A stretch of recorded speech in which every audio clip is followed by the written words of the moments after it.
উত্তর মুসল্লি কিরামদের শ্রোতাদের অভাব ছিল, আছে, থাকবে। কারণ এইখানে আসার জন্য আল্লাহ তাআলার ওসিলা প্রয়োজন আছে, আল্লাহ তাআলার দয়া প্রয়োজন আছে। তাই আপনারা এখানে উপস্থিত হতে পেরেছেন, তাই খুশিতে আপনারা অন্তরের স্থল থেকে হামদ ও শুকর আদায় করেন। সকলে একবার বলেন আলহামদুলিল্লাহ, আরেকটু জোরে বলেন আলহামদুলিল্লাহ। অতঃপর আমার আপনার নবী আকে নামদার তাজদারে মদিনা আহমদ মুস্তফা মুহাম্মদ মুজতবা মা আমিনাল্লাহ মরুর দুলাল নবী জনাবে মুহাম্মদ আরবি সাল্লাল্লাহু আলাইহি ওয়াসাল্লামের প্রতি অন্তরের অন্তরস্থল থেকে জানাই দরুদ ও সালামের নজরানা। সকলে একবার বলি সাল্লাল্লাহু আলাইহি ওয়াসাল্লাম। রাসূলের প্রতি দরুদ পড়াতে কৃপণগিরি করছেন নাকি? আল্লাহ রাসূল সাল্লাল্লাহু আলাইহি ওয়াসাল্লাম বলেছেন, যখন কোনো বান্দা আমার প্রতি দরুদ পাঠায়, তার দরুদটা আমার রওজা পাক পর্যন্ত পৌঁছানোর জন্য এক শ্রেণীর ফারিস্তা নিযুক্ত করা রয়েছে।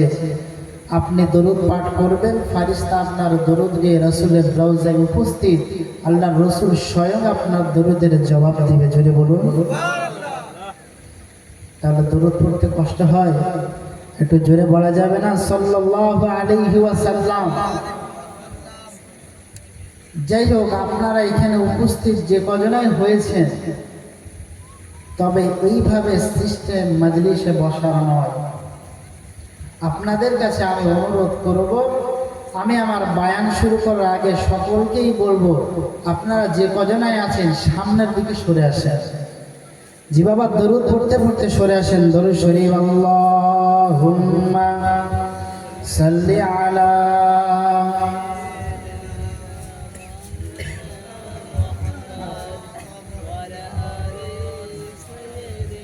সরে আসেন, সরে আসেন, সামনের দিকে সরে আসেন।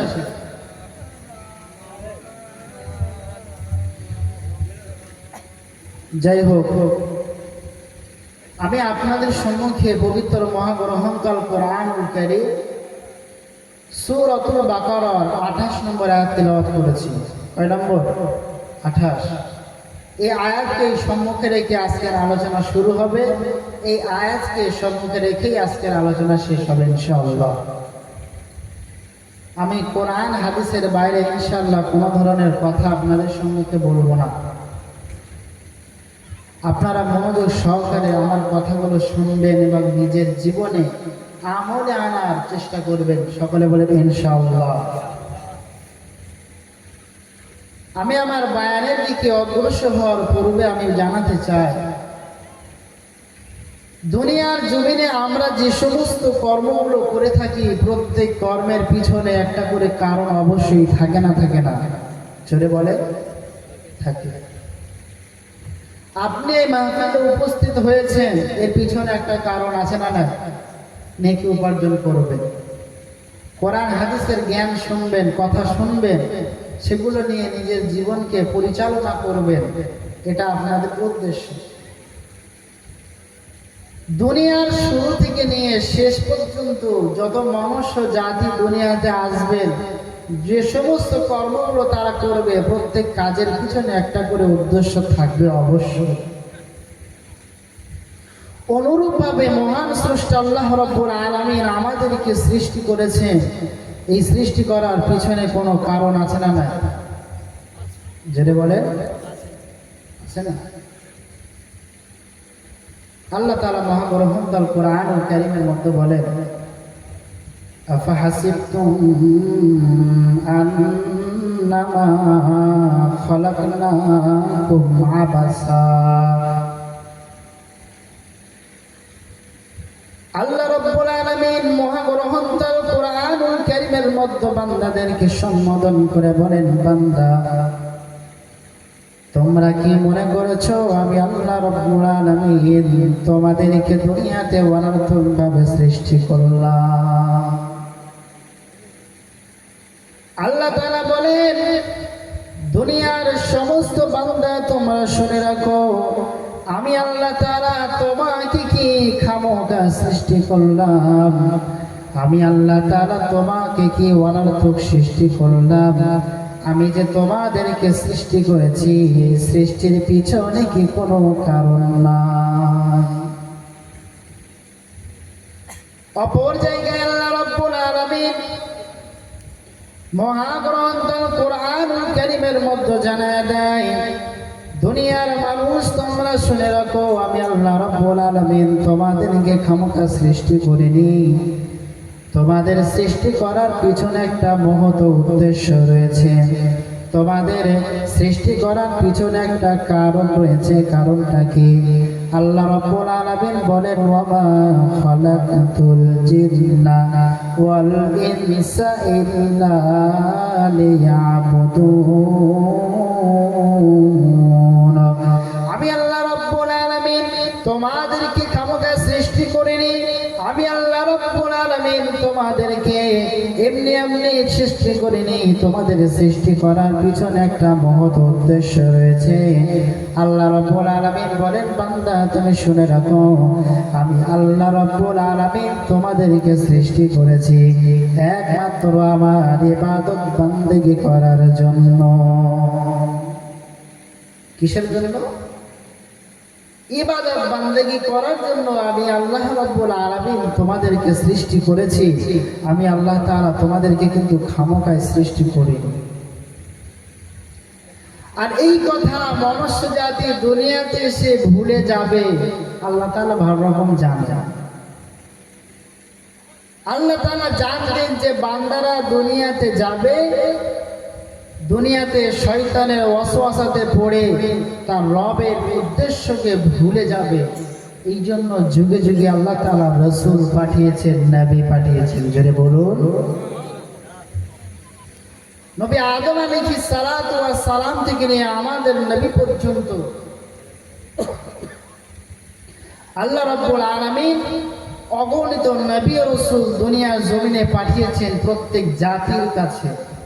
এবং সমস্ত নবী, সমস্ত রাসূল তাদের উম্মতকে দুইটি জিনিসের কথা জানিয়েছে। এক নম্বর, যাতে করে আল্লাহ তাআলা যে সমস্ত কর্মে তাদের কল্যাণ রেখেছে সেই সমস্ত কাজের নির্দেশ করা, যে সমস্ত কাজে রয়েছে তাদের ধ্বংস সেই সমস্ত কাজ থেকে তাদেরকে দূরে সরানো। এই দুইটি কাজ প্রত্যেক নবী ও রাসূলের ছিল। তবে যে সমস্ত উম্মতেরা আল্লাহ তাআলার নাফরমানি করেছে, রাসূল আসার পরেও আল্লাহ তাআলা তাদেরকে দুনিয়ার জমিনে ধ্বংস করে দিয়েছেন না, দেই না? আপনারা জালসা শুনেন, আপনারা কোরআন হাদিসের জালসা পূর্বে শুনেছেন।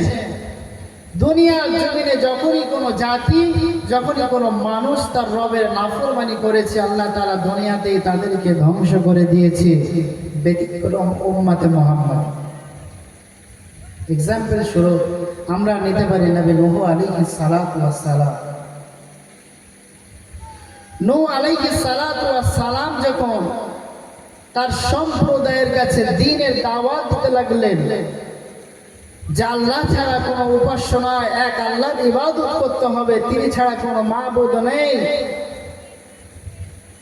তো এই কথাটা খুবই সামান্য পরিমাণ মানুষ গ্রহণ করেছিলেন। এবং এই সামান্য পরিমাণ যে মানুষের দল ছিল তাদেরকে বলা হয় হাওয়ারি। কি বলা হয়? হাওয়ারি।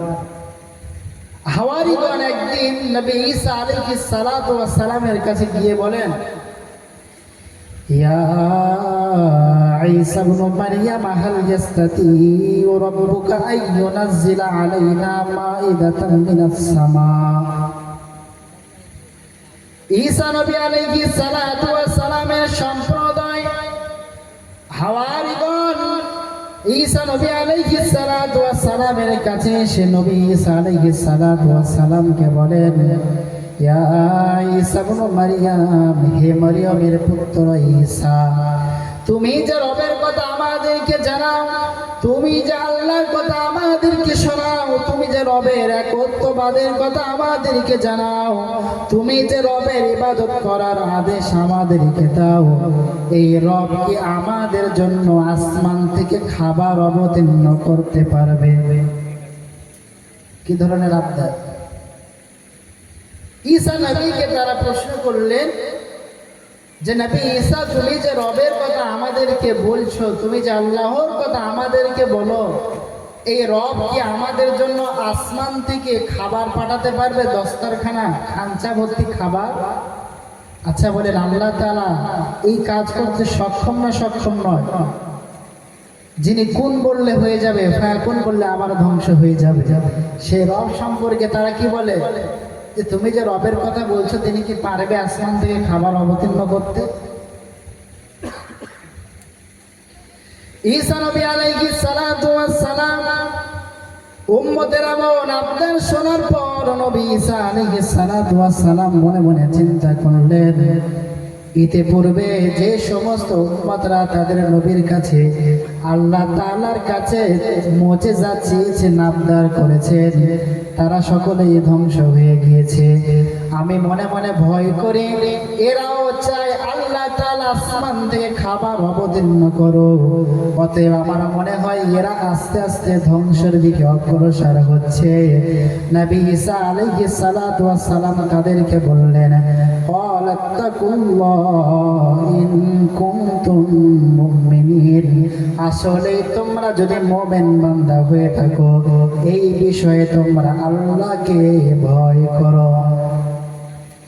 ঈসা নবী বুঝতে পারলেন এরা এমন একটা আবদারের দিকে অগ্রসর হচ্ছে, এরা এমন একটা আবদার আমার কাছে করছে যে আবদারের কারণে হতে পারে তারা সকলেই ধ্বংস হয়ে যাবে। তারা নবী ঈসা আলাইহিস সালাতু ওয়াস সালামকে বললেন, ক্বালু নুরিদু আন নাকুলা মিনহা ফাতাতমাইন্না কুলুবুনা। ঈসা নবীর সম্প্রদায় নবী ঈসা আলাইহিস সালাতু ওয়াস সালামকে বলেন, নবী ঈসা তুমি তোমার রবকে বলো তিনি আসমান থেকে আমাদের জন্য যেন খাবার অবতীর্ণ করে। আমরা তোমার রবকে বিশ্বাস করে, আমরা তোমার রবকে মেনে নিয়েছি, আমরা তোমার প্রভুকে প্রভু বলে মেনে নিয়েছি। তারপরেও তোমার রব যদি আসমান থেকে আমাদের জন্য খাবার অবতীর্ণ করে, আমরা সেই খাবারকে ভক্ষণ করতাম এবং আমরা নিজে চোখে জিনিসটা দেখার পর আমাদের মনে যে ঈমান রয়েছে এটা আরো বৃদ্ধি পেয়ে যেত। কারণ তুমি আল্লাহর কাছে দোয়া করবে, আল্লাহ তাআলা তোমার দোয়াকে কবুল করবে, আসমান থেকে খাবার অবতীর্ণ করবে, আমরা খাবো এবং আল্লাহ তাআলা আসমান থেকে খাবার পাঠাবে। এটা দেখার পর আমরা তো আপনার রবকে মেনে নিয়েছি, তারপরে আমাদের যে ঈমান রয়েছে এটা বাড়বে। আমরা চোখের সামনে দেখবো আসমান থেকে খাবার অবতীর্ণ হচ্ছে।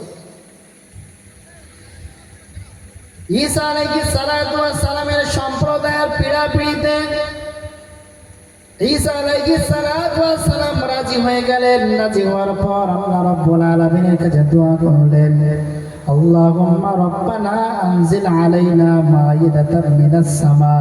হে আমার রব, তুমি আমাদের জন্য আসমান থেকে খাবার অবতীর্ণ করো। তিনি বললেন আল্লাহর কাছে, আল্লাহ তুমি আসমান থেকে আমাদের জন্য খাবার অবতীর্ণ করো। আল্লাহ তাআলার কাছে দোয়া করে তিনি বললেন, আল্লাহ তুমি যদি আসমান থেকে খাবার অবতীর্ণ করো, আমার উম্মত সেই খাবারকে ভক্ষণ করবে, তাদের অন্তরটা প্রশান্তি হবে, তারা ঈমানের দিকে আরো বেশি আবির্ভূত হবে। শুধু তাই নয়, আপনি যদি আসমান থেকে খাবার অবতীর্ণ করেন, যারা এই দৃশ্যকে দেখবে তারাও আপনার প্রতি ঈমান নিয়ে চলে আসবে। আল্লাহ রাব্বুল আলামিন